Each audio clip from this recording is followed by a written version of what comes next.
Okay, magandang hapon po, magandang Saturday, September 9. Alam niyo mga kababayan, kakapanood ko pa lang po a few minutes ago doon sa hearing, matawag doon, congressional hearing, na ang guest po doon ay si General Browner at saka si Secretary Teodoro ng DND. Napakakulit po nitong yung napanood ko. Ang taya po doon ay si yung batang Congressman Raul Manuel ng Makabayan Black, Kabataan. Makabayan sila, Black. Napakakulit po na parang parang nakulitan, medyo na-off, na inis si Secretary Gibo at saka yung si General Browner. Kasi kung magtanong siya, parang para sa akin hindi lang makulit, kundi medyo bastos. Kasi kinu-question niya yung mga capabilities and yung mga duties ng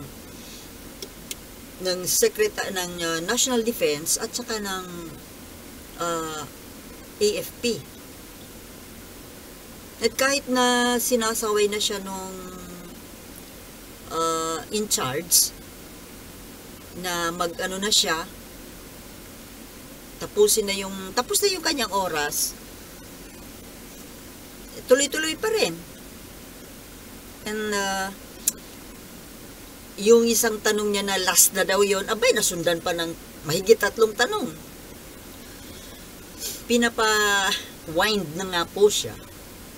Hindi pa rin tumitigil. At kung pagbibigyan, naku. Pero actually, parang uminit nga yung ulo nung dalawa, ni Secretary Gibo at saka ni General Browner. Yung mga yung mga katanungan niya,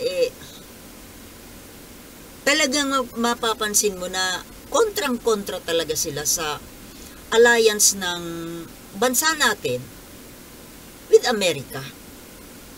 Kinu-question yung pakikipag-alyansa natin, na kesyo ayaw daw natin makipagkaibigan sa China, pero yung Amerika pinapapasok natin sa teritoryo natin. Alam nyo, Congressman Raul Manuel, tila yata hindi po kayo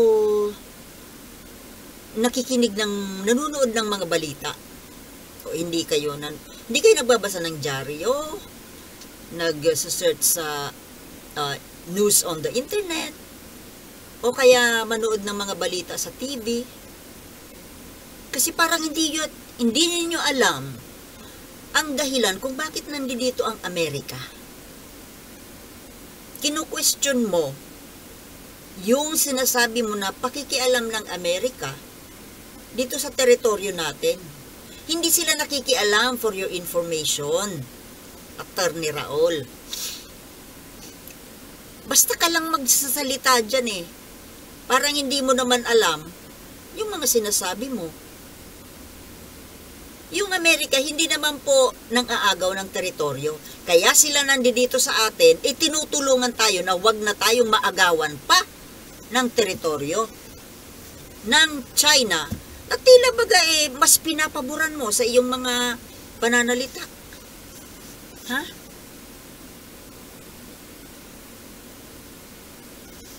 Well, no wonder. Kasi mas kayo sa komunista, di ba? Mas leaning kayo sa komunista. Kaya parang pabor kayo sa China.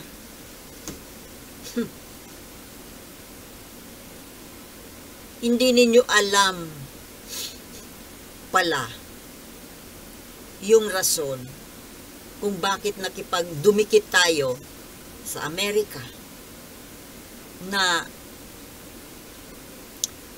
dahil nga sa nilulusob na tayo ng China. Anong gusto mo? Huwag lang makipag-alyansa sa Amerika.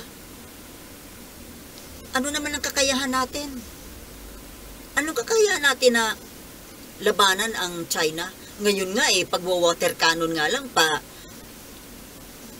paiwas-iwas lang ang ginagawa natin. Hindi natin kayang labanan. Dapat sana wino-water cannon tayo. Dapat labanan din natin, sagutin natin ang water cannon din na mas malakas.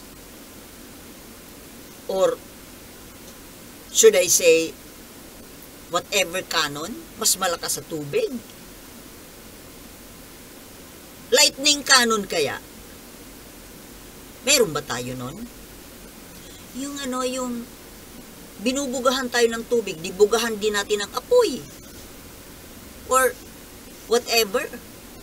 Wala nga tayong panlaban. Kaya nga po tayo naaagawan ng teritoryo. Gusto mo maagawan pa rin tayo, or the whole of your country ay maagaw na ng tuluyan ng China? Alam mo, bata ka pa nga talaga Pero kahit bata ka, mukhang matalino ka naman Kasi hindi ka naman mapupunta dyan sa kongreso ko. Hindi ka matalino. Well, sa bagay, hindi naman lahat ng mga nandiyan dyan ay matatalino. Diba? Tingin ko naman matalino ka. Kaso, yung talino mo, nasa kabila, nasa dark side. You get it? You are on the dark side of the moon. Mas nagsisimpatya ka sa komunistang China. Ayaw ninyo sa Amerika na, kung tutuusin, yung isinisigaw ninyo, demokrasya, demokrasya, wala nang demokrasya. Nasaan ang demokrasya? Alin ba ang demokrasyang bansa? Amerika ba o China? Alam mo, hindi ko kayo maintindihan kayong mga may kabag, mga taga-kabag. Sigaw kayo ng demokrasya, demokrasya, pero ayaw ninyo sa bansa na demokrasya. Mas ginugusto ninyo yung komunista. Ano ba talaga? Diba? Make up your minds. Saan ba kayo talaga? Yamang gusto ninyo ng komunista pala, stop crying democracy, democracy. Rally kayo ng rally na wala ng demokrasya. You're out of your minds. Pasalamat ka, Raul Manuel, na mas maraming bansa, halos buong mundo, kampi sa atin. Ngayon, kung ayaw mo sa Amerika, gusto mo sa China, abay mag-migrate ka sa China. Doon kayo. Kayong mga makakomunista, kasi dito ang Pilipinas ay demokrasya. At karamihan sa aming mga majority ng mga Pilipino, ayaw namin ng komunista. Mas gusto naming sumapi sa Amerika kaysa sa China. And the reason is obvious. No need to tell you. Nakapag-aral ka naman di ba? Pwede ba? Ayusin mo naman ang utak mo, Raul Manuel. Kayo ng mga kasamahan mo. Kontrang-kontra kayo sa Amerika Anong gusto ninyo? Sakupin tayo ng China? Ano sa akala ninyo pag nasakop tayo ng China? Makakapag-salita ka pa kagaya ng ginagawa mo ngayon?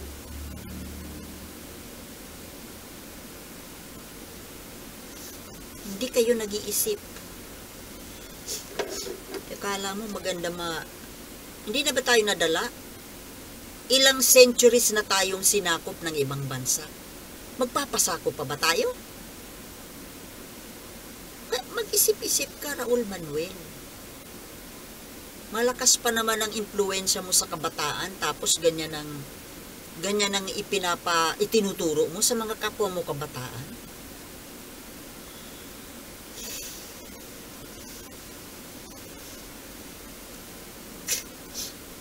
Tapos questionin mo pa kinwestiyon mo pa kay General Browner yung mandatory ROTC. Bakit? Anong gusto mo? Hindi maging handa ang mga kabataan? Kasi according to you, gagawin daw na reservist ang kabataan. Sino ang magre-reservist? Yung mga senior? Uy, ako reservist ako. I'm a senior. Reservist ako because I took CAT during my high school and ROTC in my college. Kaya reservist ako. Kahit ako senior na, pag ako ipinatawag, lulusob ako. Hindi kagaya sa'yo, umiiwas. Dahil ikaw, ayaw mo ng ROTC, ayaw mo ng mandatory. Voluntary? Wala. Kung hahayaan mo na maging voluntary lang ang ROTC, baka out of 10, baka 2 lang ang kumuha niyan. Dahil mas gusto ng kabataan ngayon maglaro ng ML. O, 'di ba? 'Yun ang gusto mo? Hindi ko kayo maintindihan. Kayong mga leftist, ayaw ninyo sa mandatory ROTC, ayaw ninyo sa military training para sa kabataan, pero kayo, yung mga kabataan, nire-recruit ninyo, tapos tinuturuan din ninyo ng military training sa kabundukan. Di ba? Ang sabihin nyo, ayaw ninyo lang na i-train ng gobyerno ang kabataan para magsilbi sa gobyerno. Kasi, tuturuan sila sa ROTC, tuturuan sila ng patriotism, disiplina, pagmamahal sa bayan. Doon sa bundok, anong itinuturo ninyo sa kabataan? Paglaban sa gobyerno, di ba? Kaya kayo kumukontra. Kaya, ito po ang take ko dyan sa issue na yan tungkol sa ROTC, ha? Sana po, sa ating gobyerno, ituloy po yan, yung mandatory. Mandatory military training sa kabataan, hindi lang sa mga estudyante, kundi pati sa out-of-school youth. Maraming out-of-school. Bakit? Yung mga nag-aaral lang ba ang magsasuffer pag nagkagera? Lahat, diba? Kaya sa totoo lang, dapat wag lang mga estudyante yung mga pumapasok sa schools. Dapat mga out-of-schools din. Kahit nga mga di pamilyado na eh. Ano ba naman yung isang araw sa loob ng isang linggo or even once a month na military training? Dapat matuto rin. Lalo na po yung mga hindi nakapag-aral dahil noong a few decades ago, hindi po uso yung pagpapaaral ng mga anak. So, yung mga hindi po nakatikim ng high school, hindi nakatikim ng CAT, kailangan po mag-undergo din ng training. Kung ako lang masusunod, lahat yan. Kay babae, kay lalaki, kailangan turuan ng self-defense.